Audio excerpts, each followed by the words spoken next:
Hi everyone. Unfortunately, Peter is quite busy at the moment, so you'll have to stick with my ugly German accent for now.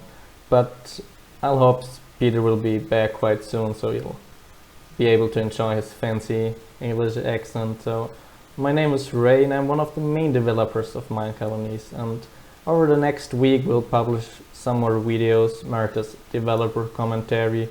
We will tell you a bit more about what we're currently up to and what we've recently worked on as well.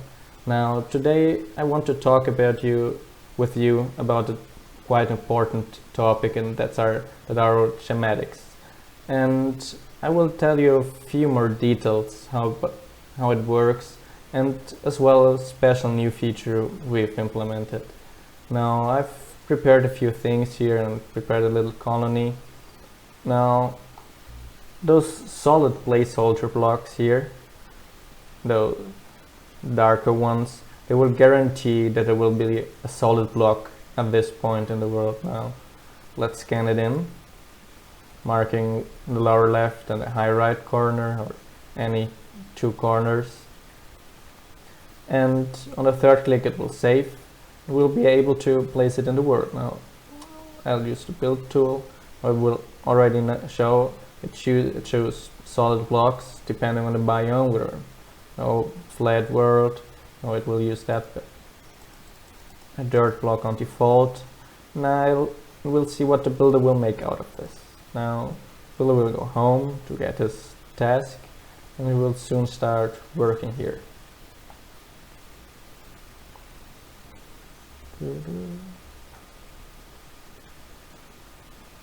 Now he's quite slow, so I'll help him out a bit.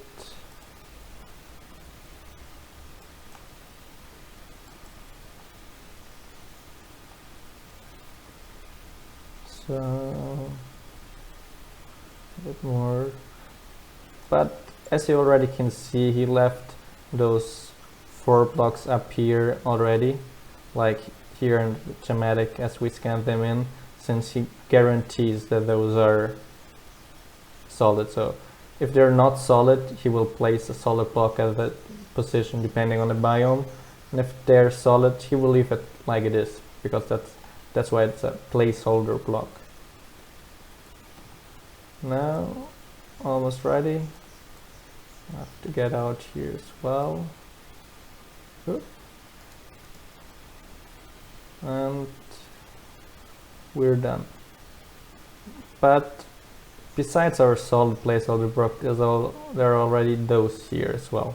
And those just guarantee that what's in the world at a certain position will stay. Like, let's scan that in as well here. One corner. Let's place it here. As you can already see, since at those positions in the world is there, he will already suppose that there's there. Now, let's go there and see what the builder makes out of this.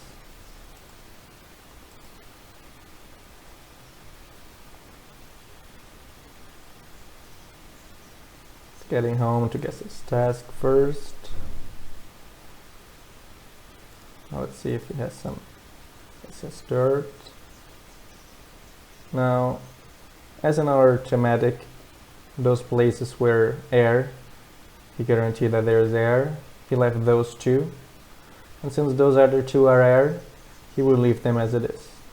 And the third block we have is the waypoint block. This waypoint block, it's something we've implemented to help to guide our citizens. So if we scan it in and let the builder build it, the citizens will be able to use it to find to a certain location. If you put it here between the builder and the town hall, the citizens who walk from the town hall to the builder will always try to pass over this waypoint, which will improve the server performance and as well the client performance. Now, let's send it in.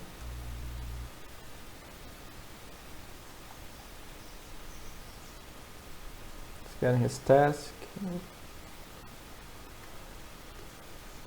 We'll remove the floor. Let's help him a bit with that again.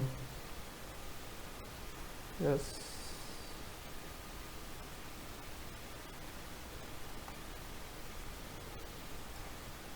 And now he places it down.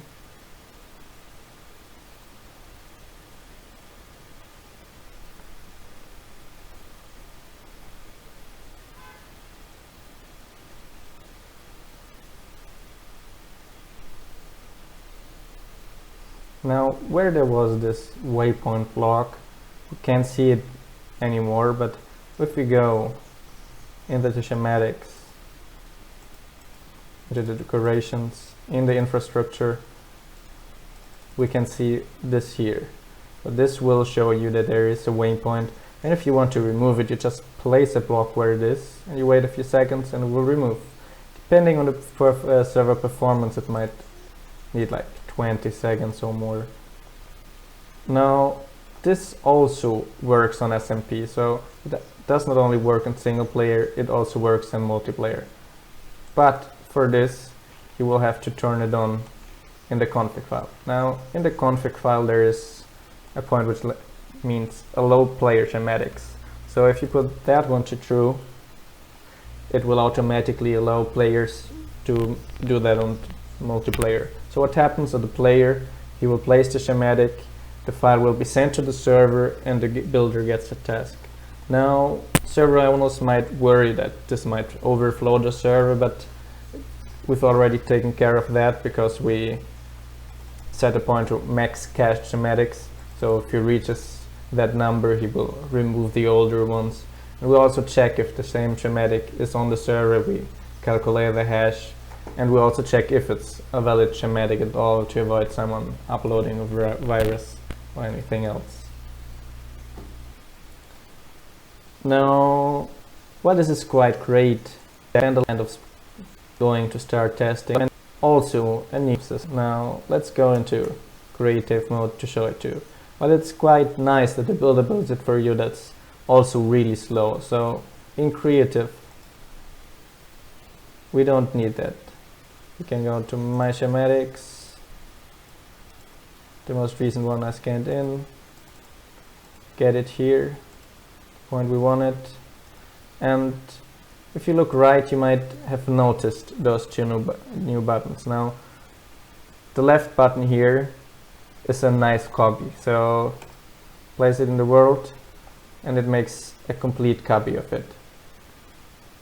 Now, the second button